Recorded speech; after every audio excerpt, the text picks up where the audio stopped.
So this lecture is on the part of Chapter 13 that focuses on industrial psychology. Of course, the chapter looks at industrial and organizational psychology, but again, we'll focus on industrial psychology here. But let's go ahead and take a look at the definition of both. Industrial and organizational, or IO psychology, is a branch of psychology that studies how human behavior and psychology affect work and how they are affected by work.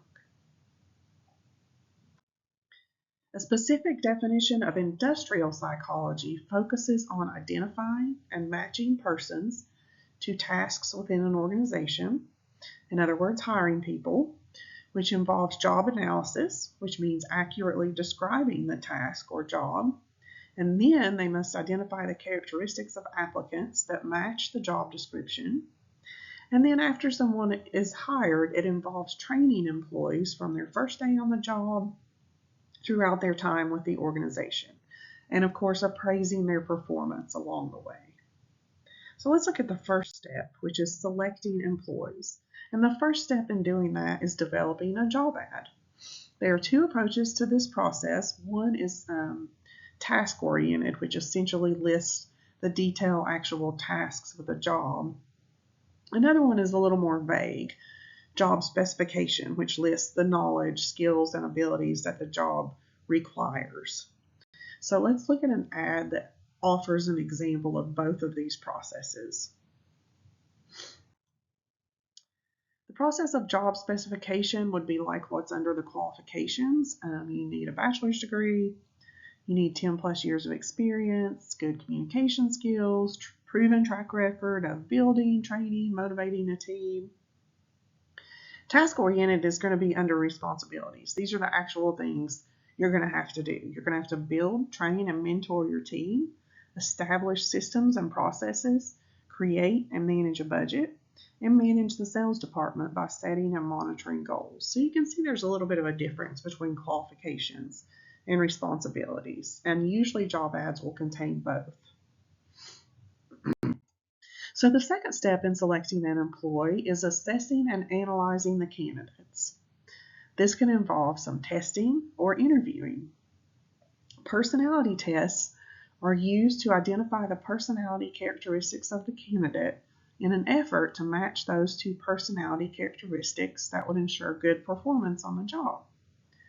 Other types of testing might include an IQ test, a drug test, or a test requiring the applicant to perform an actual job task that they'll need to know how to do on the job. Interviews are probably what we think of most when applying for a job. Tests are not always required, but interviews usually are always required. Social skills, communication skills, and body language can be assessed during an interview. There are two types of interviews. One is very unstructured. The interviewer doesn't come in with a specific list of questions. It's more of a conversation. They're not scoring your questions compared to other applicants. Again, it's more of a conversation. However, a structured interview, the interviewer is going to ask the same questions of every candidate, so they've prepared those questions in advance, and they're probably using a rating system on each response you make. So again, unstructured is more of kind of just a conversation that leads to certain questions. Structured is going to be every question is asked of the same candidate.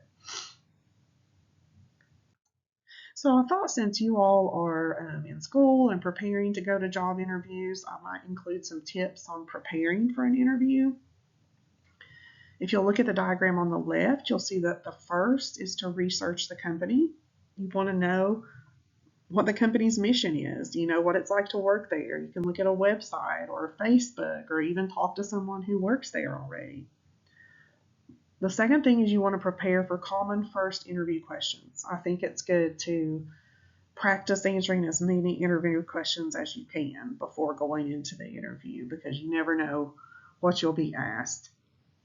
Dress appropriately, of course. You don't want to dress very casual for a professional interview. Relax. I know that's probably the hardest thing to do because you probably really want to get the job, but try and relax and calm yourself down. Be punctual, for sure. Be on time. Do not be late for an interview. Bring a copy of your resume.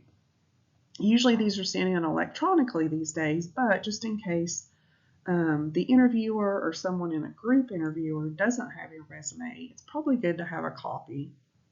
Pay attention to your body language. Don't slouch in your chair. You need to make eye contacts. Those are things that are noticed in an interview. And always prepare questions to ask.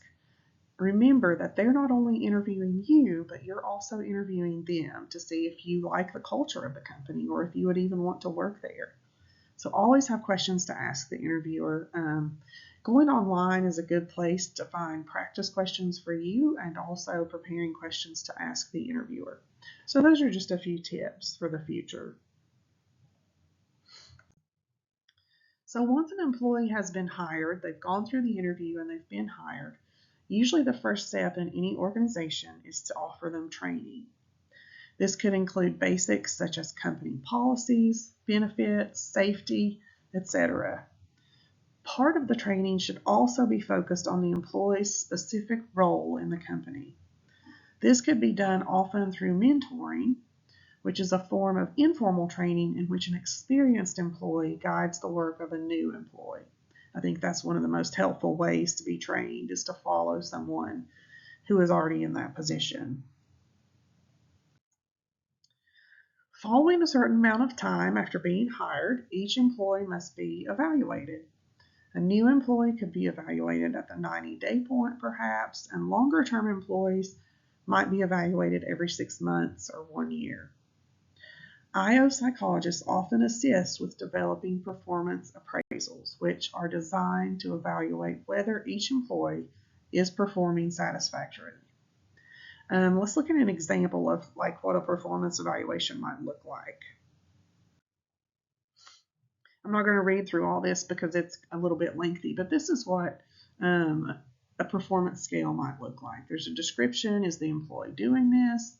Of course, a scale: they're doing it at an outstanding level, very satisfactory, satisfactory, unsatisfactory, or poor. So whoever's doing your rating, probably your supervisor, they're going to rate you on a scale, add those up, and expect you to be at a certain number in order to continue at the company.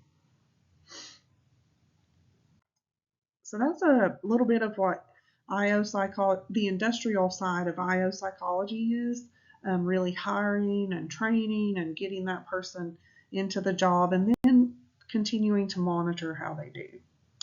As always, thank you for listening and let me know if you have any questions.